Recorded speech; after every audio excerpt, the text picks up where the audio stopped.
دوستو آج میں آپ کو ایک ایسی زانی خاتون کے بارے میں بتانے جا رہا ہوں جو آپ صلی اللہ تعالی وسلم کے اس فرض سے حاضر ہوئی کہ ان کو اس گناہ کی سزا دنیا میں ہی مل جائے اور آخرت میں وہ اس کی سزا سے بچ جائیں۔ تو آپ صلی اللہ تعالی وسلم نے اس کے ساتھ کیا معاملہ کیا اور ان کو کیا حکم دیا، وہ آج ہم اس ویڈیو میں دیکھیں گے۔ ویڈیو شروع کرنے سے پہلے میں آپ سے درخواست کرنا چاہتا ہوں، اب تک آپ نے ہمارے چینل دینی نسبت کو سبسکرائب نہیں کیا تو ضرور اس کو سبسکرائب کر لیں، کیونکہ آگے آنے والی ویڈیوز آپ تک سب سے پہلے پہنچیں۔ تو آپ صلی اللہ تعالی وسلم میں کیا واقعہ ہوا یہ بتا۔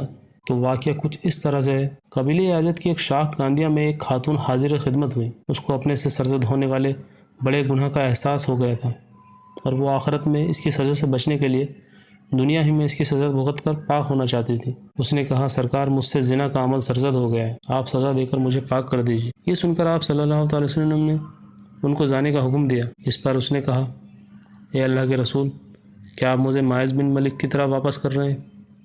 میں تو حاملہ ہوں۔ ماعز بن ملک سے بھی زنا کا ارتکاب ہو گیا تھا، وہ بھی احساس گناہ کے بعد سزا بھگتنے کے لیے حاضر خدمت ہوئے۔ آپ صلی اللہ علیہ وسلم نے شروع میں معذور سمجھ کر واپس کر دیا، لیکن بعد میں ان پر جب حد جاری کر دی تھی۔ اس پر آپ صلی اللہ علیہ وسلم نے خاتون نے ارشاد فرمایا، جب تمہارا بچہ پیدا ہو جائے تب آنا۔ کچھ دنوں کے بعد وہ اپنے نامولود بچوں کو ایک کپڑے میں لپیٹ کر لے آئی۔ آپ صلی اللہ علیہ وسلم نے پوچھا، اس کو تم نے جنا ہے؟ اس نے کہا، جی ہاں۔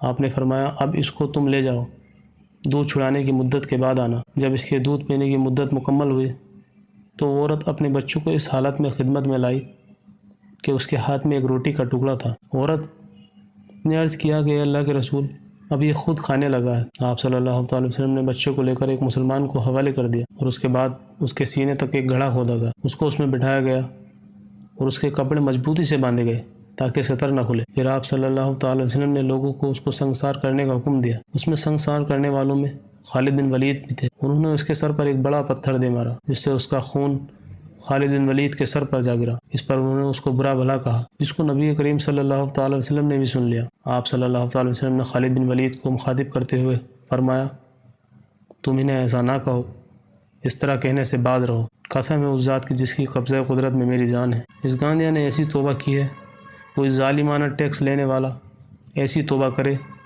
تو اس کی توبہ قبول ہوگی۔ اس کے بعد آپ صلی اللہ علیہ وسلم نے اس کی نماز جنازہ بھی پڑھائی اور جنت البقیع میں اس کو قبر کے عمل میں آئی۔ اس پر حضرت عمر نے نبی صلی اللہ علیہ وسلم نے عرض کیا، اے اللہ کے نبی، آپ زانیہ کی بھی نماز جنازہ پڑھتے ہیں؟ تو عمر فاروق کی یہ بات سن کر آپ نے ارشاد فرمایا، اس نے ایسی توبہ کی ہے، اگر مدینے میں 70 آدمیوں میں وہ توبہ تقسیم کر دی جائے تو وہ سب کے لیے کافی ہو جائے۔ کیا تم نے اس سے بہتر کوئی توبہ دیکھی ہے کہ اس نے اپنی جان بھی اس کے لیے قربان کر دی؟ تو یہ تھا وہ